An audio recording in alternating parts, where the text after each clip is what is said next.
What's up, y'all? This is Fathery of Tex-Trek. And I want to wish everyone out there a happy Friday. I hope you're going to have a fun weekend. And I just wanted to share a big news update. One final news update before we get Star Trek Picard in less than a week. Very exciting times. I'm really anticipating the show. And I'm kind of thinking this is going to feel like the longest week of my life because I'm so ready for it to get here. But we do have some news to talk about first. And speaking of Star Trek Picard, we got a big bombshell a few days ago. Not only did Alex Kurtzman finally officially announce that the show has been renewed for a second season, we kind of already knew that because everyone heard about the California tax break for the show. So nothing too exciting there, although it is cool that they have so much faith in the show that they have already renewed it before the first season has even dropped on CBS All Access. But the really, really big news is that there are 2 additional live-action shows in development, not counting Section 31, which they did talk about Section 31, the show that's going to star Michelle Yeoh. And we have known for a while that that show has showrunners and a writers team put together. They're working on that. That sounds like it's going to go into production shortly after they wrap on Discovery Season 3, which is currently shooting. But we're getting 2 other shows on top of that. Not Lower Decks, not the Nickelodeon animated Trek, 2 additional live action shows. We don't know any of the details yet, but I'm really, really, really hoping that one of them is that Captain Pike show on the Enterprise with Spock and Number One that I've been wanting for so long now. In addition to that, on this second season of Star Trek Picard, we are not going to have Michael Chabon as the showrunner. We found out a few weeks ago that he's moving on to do his own projects for CBS. But they have a new showrunner named Terry Matalas. I think that's how you say his last name. But he was recently the showrunner. He actually was the creator of the 12 Monkeys TV show, that adaptation that was on Sci-Fi Channel. And he's worked on a few other shows here and there. He actually has some Star Trek connections. In his younger days, he was an assistant on Star Trek Voyager and Star Trek Enterprise. He's going to be the one running Star Trek Picard in the second season. So I want to wish him good luck. I don't know much about the guy. I haven't seen a lot of the stuff that he's been involved with outside of Star Trek, but I am certainly going to wish him all the best, and I'm glad we're getting that second season. But that's not all. We also learned that Will Wheaton, Wesley Crusher himself, is going to be the host on The Ready Room. If you're unfamiliar with that, it's something they started with Star Trek Discovery Season 2.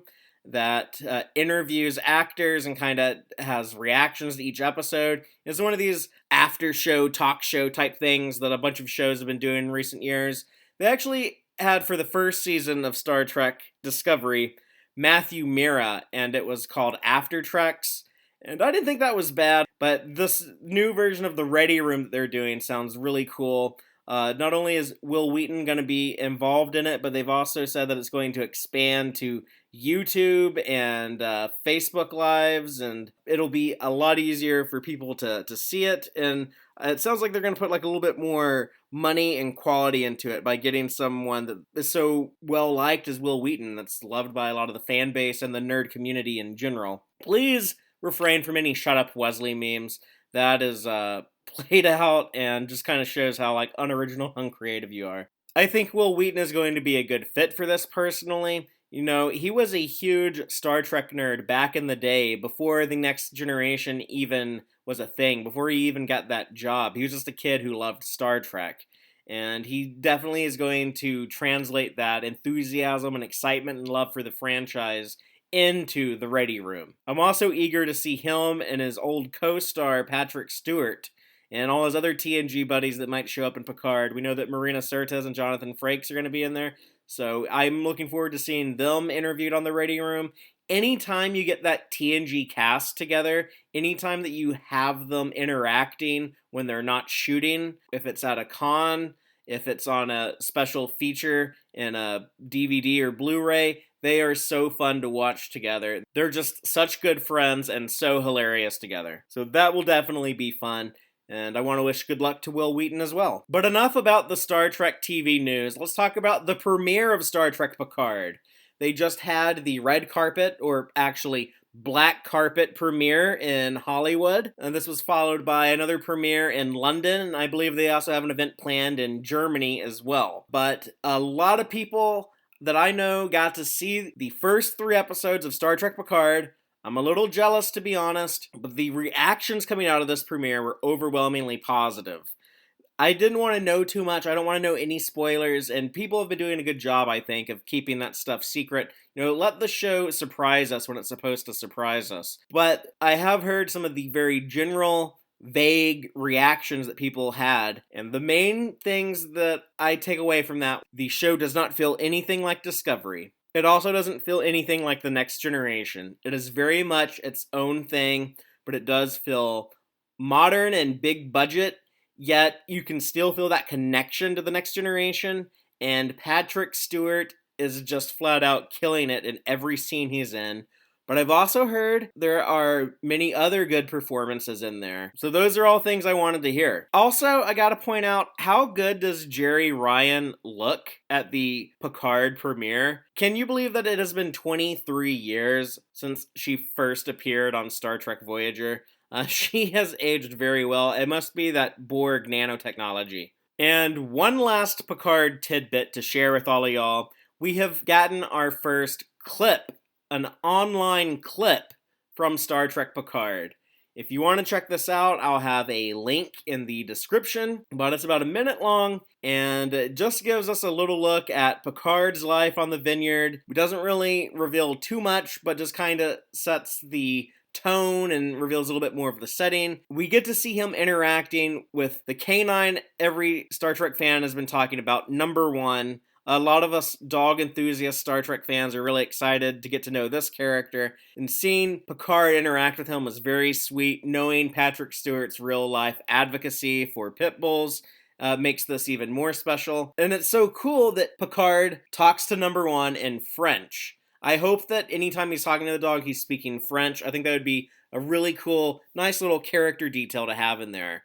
And I always like it when they do remind us of Picard's Frenchness, because we all know how just utterly English Patrick Stewart can come off as. So it's nice to have that French characteristic sprinkled in there when we can get that. And moving away from Star Trek TV altogether, we're going to talk a little bit about Star Trek movie news. No, not Quentin Tarantino. We're talking Noah Hawley this time. Noah Hawley of Fargo and Legion fame. He's worked on those shows, and he's currently working with Paramount to hopefully get this next Star Trek movie off the ground. I would very much like to see another Star Trek movie. And the interesting thing that we've learned is that it sounds like this is going to be pretty different from the previous 3 movies we've gotten in recent years, the Kelvin trilogy. It sounds like this is going to be a divergence from that. A lot of people are calling this movie Star Trek 4, and Noah Hawley actually says, we shouldn't call it Star Trek 4. His exact quote is, "I have my own take on the franchise as a lifelong fan. It's early days, I don't know, but new characters often involve new cast." The way I'm interpreting that is it sounds like it's very likely this is going to be its own thing with completely different characters. It might not be in the Kelvin timeline, it might be in the Prime timeline, but I don't think we're going to see Kirk, Spock, and McCoy played by Chris Pine, Zachary Quinto, and Carl Urban on the Enterprise. I think this is going to be its own animal, and maybe the start of a new series of Star Trek movies. One of the cool things, though, is he does say that he wants to make a more thoughtful Star Trek movie. In fact, he says, "I have my own take on Star Trek, and going back to what I loved about the series Next Generation, when a lot of the franchises focus on might makes right, Star Trek is about exploration and humanity at its best, and diversity and creative problem solving.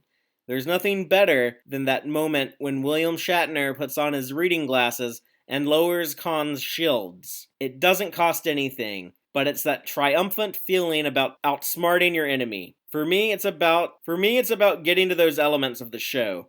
I don't necessarily find action in and of itself interesting unless it's story. So again, good things. I could definitely roll with a more thoughtful Star Trek movie. I don't hate the Kelvin movies. I'm not a Kelvin hater. I think they're popcorn Trek, and I think that's okay. I don't mind having a little popcorn Star Trek. But if we could get to something that tries less hard to be a big summer action-packed blockbuster movie and more of kind of a niche, kind of cerebral but still adventurous sci-fi movie, I think that would be a great approach to a Star Trek film, obviously. So that's all I have, but I do ask everyone to like and subscribe just to stay in the loop with Tex-Trek, because we are going to have so much Picard coming out. Speaking of which, our next podcast will be available Sunday. Me and Dave are going to run through our wish list of things that we hope to see in Star Trek Picard Season 1. And those are always fun conversations. We do that every time we get a new season of Star Trek. We've done that with both seasons of Star Trek Discovery, and that's always a lot of fun. In addition to that, I'm planning on having one other little Picard surprise video that will be out in a few days, and you don't want to miss that either. We'll have weekly coverage on Star Trek Picard every Sunday in our podcast. You definitely want to check those out and give us some feedback and be part of the conversation. Until next time, live long and prosper, y'all.